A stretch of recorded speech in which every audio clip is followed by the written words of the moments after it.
व्यक्तित्व मापन की विधियाँ। व्यक्तित्व मापन की 3 विधियाँ हैं: आत्मनिष्ठ विधि, वस्तुनिष्ठ विधि और प्रक्षेपी विधि। आत्मनिष्ठ विधि को व्यक्तिनिष्ठ विधि या सब्जेक्टिव विधि भी कहते हैं।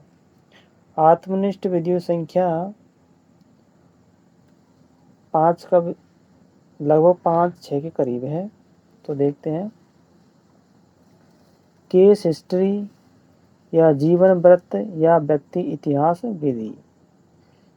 इस विधि का प्रयोग व्यक्ति के गुण, दोष, असामान्यताओं के अध्ययन तथा नैदानिक मनोविज्ञान में इस विधि का विशिष्ट स्थान है। केस स्टडी विधि का सबसे ज़्यादा उपयोग किया जाता है नैदानिक मनोविज्ञान में। अगली विधि है प्रश्नावली विधि, जिसके जवाब हाँ या ना में दिए जाते हैं। तो इसके 4 भाग हैं: रेस्ट्रिक्टल क्वेश्चनरी, इसके जवाब हाँ या ना में होते हैं। डायग्रामेटिक क्वेश्चनरी, इसमें चित्र होते हैं और चित्रों के सामने निशान लगाए जाते हैं। तीसरी है ओपन क्वेश्चनरी, यानी कि इसमें वाक्य लिखने होते हैं। और मिक्स्ड क्वेश्चनरी, इसमें प्रश्न भी होते हैं और चित्र भी होते हैं, इसमें मिक्स रूप में पाए जाते हैं। तीसरी विधि है इंटरव्यू। यह विधि सर्वमान्य एवं सर्व उपयुक्त विधि है और यह मौखिक विधि है। औपचारिक व अनौपचारिक दोनों प्रकार की होती है। चौथी है ऑटोबायोग्राफी, इसमें आत्मकथा भी कहते हैं। इसमें शीर्षक दे दिया जाता है और उस शीर्षक पर लेख लिखना होता है। पांचवी है परफॉर्मेंस टेस्ट, जिसको हम निष्पत्ति परीक्षण या उपलब्धि परीक्षण या व्यवहार परीक्षण भी कहते हैं। अब इसके अलावा अन्य विधियां हैं, जैसे समाजमिति विधि, निरीक्षण विधि, परिस्थिति परीक्षण, हस्तरेखा, हस्तलेख, साधारण मान स्केल। अगली है वस्तुनिष्ठ विधि को ऑब्जेक्टिव विधि भी कहते हैं। इस विधि के द्वारा शील गुणों का मापन किया जाता है, विशेषताओं का मापन किया जाता है, सूचियों का मापन होता है और उपयुक्त साधन है। यानी शील गुणों का मापन, सूचियों का मापन का उपयुक्त साधन है वस्तुनिष्ठ विधि। शील गुणों तथा सूचियों के मापन की उपयुक्त विधि है वस्तुनिष्ठ विधि।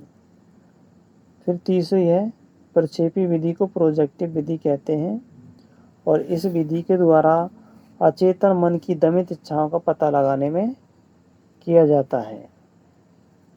इसकी लगभग 6 के करीब विधियां हैं, 5 विधियां 6 के करीब।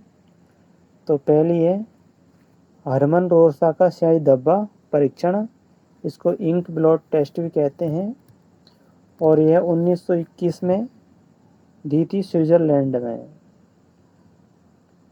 इस विधि में 10 कार्ड होते हैं, 5 काले, 2 लाल प्लस काले होते हैं तथा 3 अनेक रंग के होते हैं।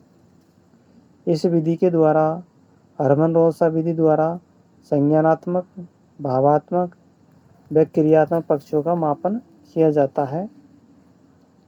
अगली विधि है प्रासंगिक अंतर्बोध परीक्षण, TAT। यह 1935 में मॉर्गन व मूरे द्वारा दी गई थी। इसमें 30 चित्र होते हैं, जिनमें से एक एक कर चित्र दिखा करके कहानी लिखवाई जाती है। इससे प्रवृत्ति, बालक की प्रवृत्ति है, रुचियां हैं, इच्छाओं, आवश्यकताओं आदि का परीक्षण किया जाता है।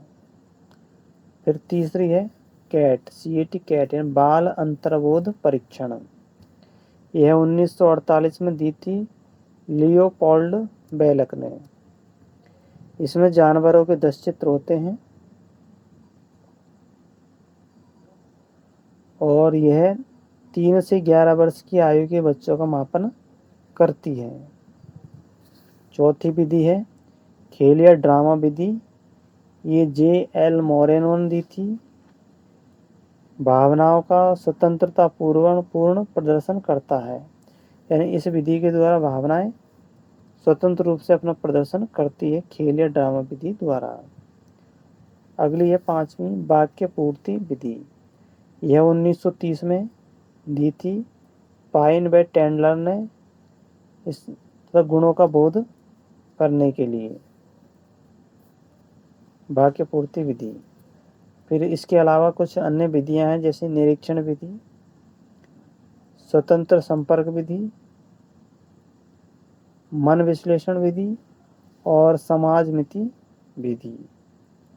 तो साथियों ये हमारी व्यक्तित्व मापन की विधियां पूर्ण हुई। वीडियो को लाइक करना और चैनल को सब्सक्राइब करना।